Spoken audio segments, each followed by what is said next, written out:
Ya, baik. Terima kasih pada kawan-kawan media cetak, media online, dan media elektronik. Pada hari ini kita sudah mendengar bersama keputusan akhir daripada Mahkamah Konstitusi yang tadi dibacakan langsung oleh Ketua Yang Mulia Pak Soehartoyo. Ada 22 norma hukum yang dikabulkan 21. Ya. 21 sampai 22 lah, nanti dicek lagi, yang dikabulkan oleh Mahkamah Konstitusi yang dimintakan oleh Partai Buruh ya, bersama serikat-serikat buruh.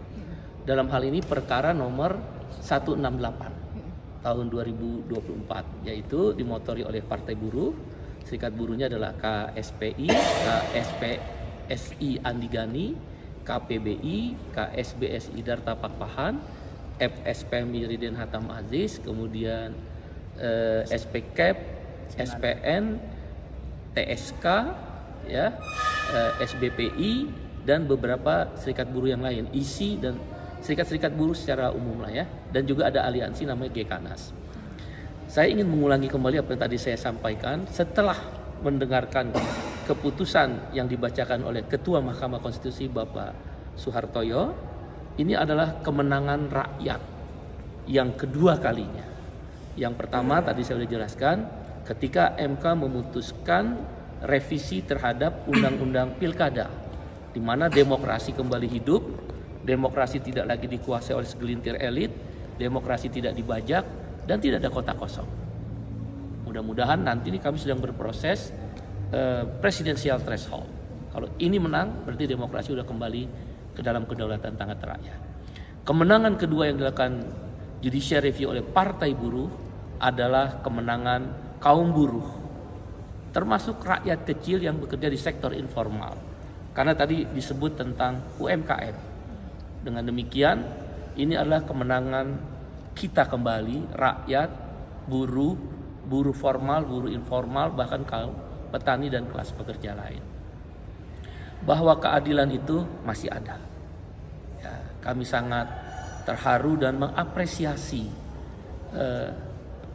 para hakim Mahkamah Konstitusi. Saya rasa tidak ada dissenting opinion pada hari ini. 9 hakim menyatakan bahwa 22 norma hukum di Omnibus Law Undang-Undang Cipta Kerja, khususnya klaster ketenaga kerjaan, adalah tidak berkekuatan hukum lagi. Jadi dengan kata lain, inkonstitusional. Walaupun ada sebagian yang masih dinyatakan inkonstitusional bersyarat. Tapi secara umum dinyatakan inkonstitusional. Perintahnya paling lambat 2 tahun ke depan, itu ada satu undang-undang yang baru yang mengatur tentang dunia ketenaga kerjaan, tentang kita.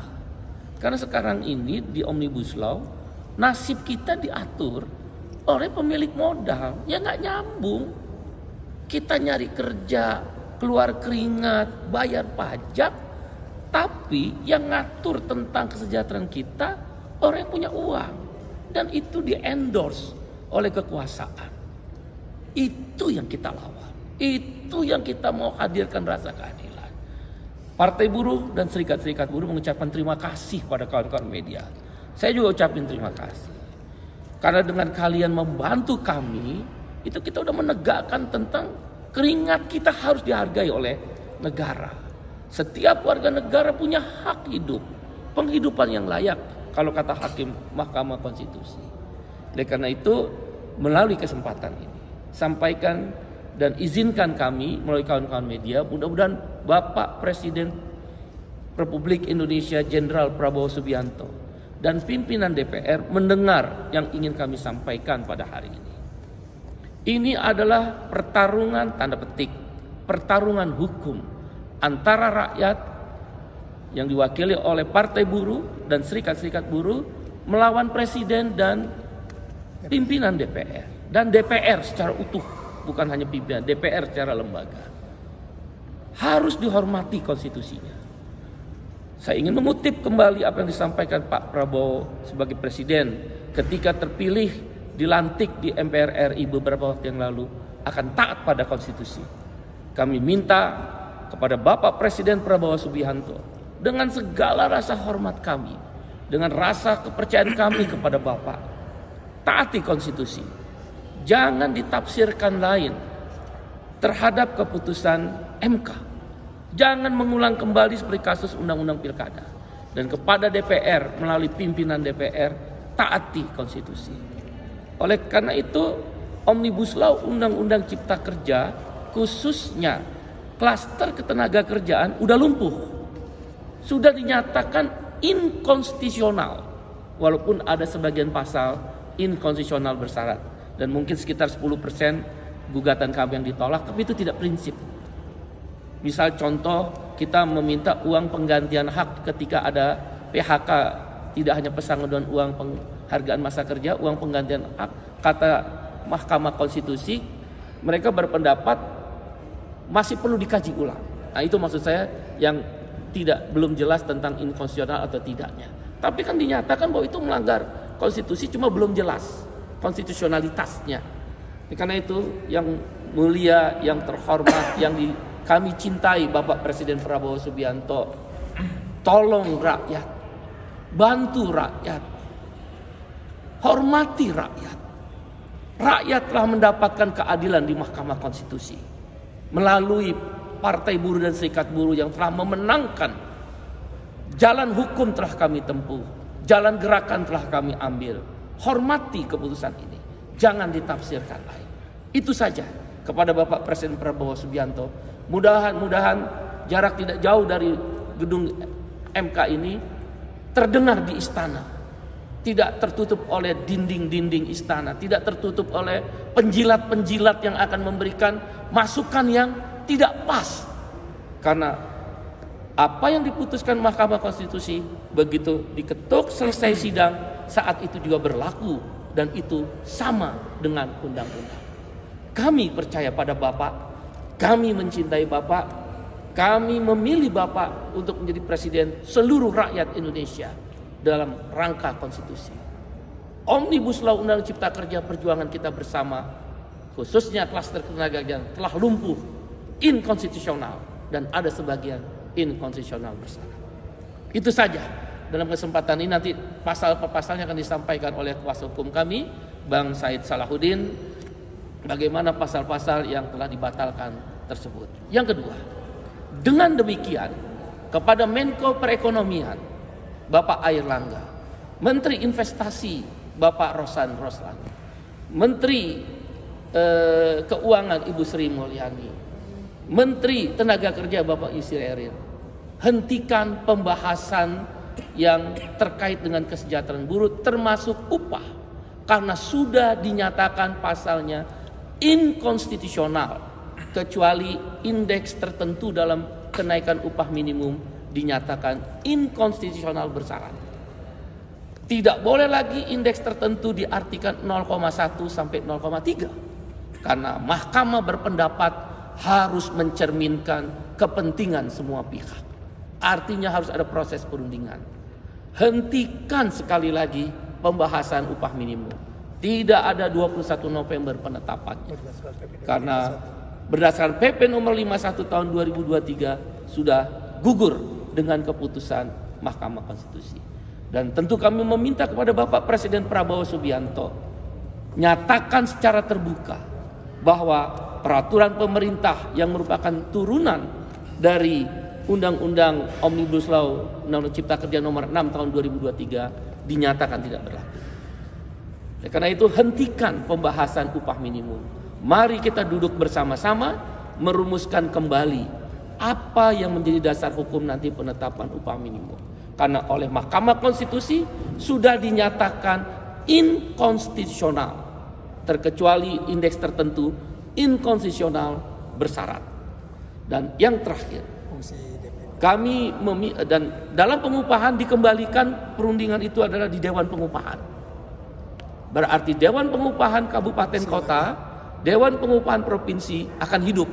Dan bentuknya kata mahkamah dalam pertimbangannya jangan hanya sekedar rekomendasi, tapi menjadi bagian dalam pertimbangan keputusan. Ya, karena itu hentikan sekali lagi, hentikan, jangan melanggar konstitusional. Dan alhamdulillah upah sektoral dihidupkan kembali yang diputuskan oleh mahkamah. Dan yang terakhir, kepada Bapak Presiden Prabowo Subianto, saran kami, ini hanya saran, tidak bermaksud untuk mengajari beliau. Kami yakin beliau sangat-sangat pintar dan sangat punya hatinya bersama rakyat. Jangan sakiti hati rakyat, kata beliau kan. Kami mengusulkan 2 hari setelah keputusan Mahkamah Konstitusi ini, 2 hari setelah keputusan Mahkamah Konstitusi ini, Bapak Presiden Jenderal Prabowo Subianto yang kami hormati, dari Gedung Konstitusi kami menyampaikan, keluarkan peraturan pengganti undang-undang atau Perpu. Yang isi Perpu itu adalah isi keputusan Mahkamah Konstitusi. Jadi tidak ada tafsir lain, karena keputusan Mahkamah Konstitusi adalah tentang isi setara dengan isi undang-undang. Keluarkan Perpu, yang isi Perpu itu adalah Perpu yang berisikan semua norma-norma yang telah diputuskan oleh Mahkamah Konstitusi. Dan dalam isi Perpu itu yang kedua adalah nyatakan klaster ketenaga kerjaan di Undang-Undang Cipta Kerja batal demi hukum. Batal demi hukum. Nyatakan di Perpu itu khusus klaster ketenaga kerjaan dan perlindungan petani. Dan yang terakhir, sampaikan di dalam isi Perpu tersebut setidak-tidaknya juga mempertimbangkan Undang-Undang Nomor 13 Tahun 2003 yang memang belum tetap berlaku. Bahkan Mahkamah tadi menyampaikan mereka aja bingung dengan Omnibus Law Undang-Undang Cipta Kerja. Kami yakin yang terhormat dan kami doakan yang terhormat, yang mulia Bapak Presiden Prabowo Subianto yang kami cintai, pasti Bapak hatinya bersama rakyat. Buruh mendukung Bapak, tapi kami ingin Bapak juga memberikan yang terbaik buat buruh. Demikian undang-undang ini didengar oleh Bapak Presiden Prabowo Subianto dan kawan-kawan DPR. Ini kan yang aneh, kadang suka kawan-kawan DPR. Jangan aneh-aneh lah. Kalau aneh-aneh rakyat bergerak lagi. Kami akan umumkan terbuka loh kalau mereka aneh-aneh lagi. Ya, jadi cukup Perpu, isi Perpu, ya isi keputusan Mahkamah Konstitusi. Yang kedua, isi Perpu menyatakan klaster ketenaga kerjaan tidak berlaku lagi yang Omnibus Undang Cipta Kerja tadi. Dan yang ketiga, Undang-Undang Nomor 13 Tahun 2003 tetap berlaku sebagai norma hukum sampai dengan nanti ada undang-undang yang baru. Nah, terhadap pasal-pasalnya saya serahkan pada kuasa hukum Bang Said Salahuddin. Silakan cara singkat. Ya, ada 21 norma yang dikabulkan dari 7 isu. Ya, ada 7 isu, 21 norma. Intinya adalah harus dilakukan pembentukan undang-undang baru, undang-undang cipta kerja. Undang-undang ketenaga kerjaan. Tetapi Partai Buruh mendorong agar sebelum dibentuknya undang-undang secara normatif oleh DPR, ada baiknya untuk ditetapkan Perpu. Kenapa dibuatkan Perpu? Walaupun tanpa Perpu pun undang-undang putusan MK kan sudah berlaku. Tetapi ada yang dikhawatirkan menimbulkan multitafsir. Sebenarnya nggak ada multitafsir, itu dicipta-ciptakan saja gitu, direka-reka aja. Nah, dengan adanya Perpu itu setidaknya satu, membuktikan keseriusan Bapak Presiden Prabowo terhadap keberpihakannya kepada orang kecil, kepada buruh pekerja. Yang kedua adalah menutup ruang dari kelompok-kelompok yang ingin bermain atau memanfaatkan atau ingin mencoba mendistorsi makna dari putusan MK. Jadi kalau diputuskan ditaruh di Perpu itu sangat bagus. Yang keempat, mempermudah DPR nanti dalam membentuk undang-undang baru. Jadi ketika ada Perpu itu akan menjadi undang-undang disahkan oleh DPR. Nah, sepanjang proses ke depannya, sisa-sisa yang belum diperbaiki itu kita bahas bersama. Jadi dengan begitu aturan main ketenaga kerjaan, hukum tenaga kerjaan itu betul-betul komprehensif. Contoh tadi ada beberapa isu yang kami singgung kaitannya dengan SJSN dan BPJS karena ada khusus pengujian tersendiri di MK, ada 2 perkara. Maka yang kami mohonkan tadi belum dapat diproses oleh MK, belum dikabulkan, disebut prematur. Bukan gugatan kaminya yang salah, tetapi karena MK ingin mengatur ini secara lebih komprehensif, aturan hukum ketenaga kerjaan. Saya kira itu. Ya, jadi intinya saya ingin menjelaskan sekali lagi, ada 7 isu yang dituangkan dalam 21 norma hukum yang dinyatakan inkonstitusional, termasuk yang inkonstitusional bersyarat, yaitu upah. Yang kedua adalah outsourcing, yang ketiga adalah PKWT atau karyawan kontrak, yang keempat adalah PHK, yang kelima adalah pesangon, yang keenam adalah cuti dan istirahat panjang dihidupkan kembali, kemudian yang ketujuh adalah tenaga kerja asing. Ya, itu 7 isu yang utama. Bahkan ada tambahan-tambahan yang nanti bisa dilihat sendiri dalam keputusan itu. Itu 7 norma. Dan yang terakhir, Apindo, Kadin, taat konstitusi. Jangan menciptakan dan memancing kemarahan buruh yang akhirnya mogok nasional yang tadinya kita sedang pertimbangkan akhirnya benar-benar terjadi.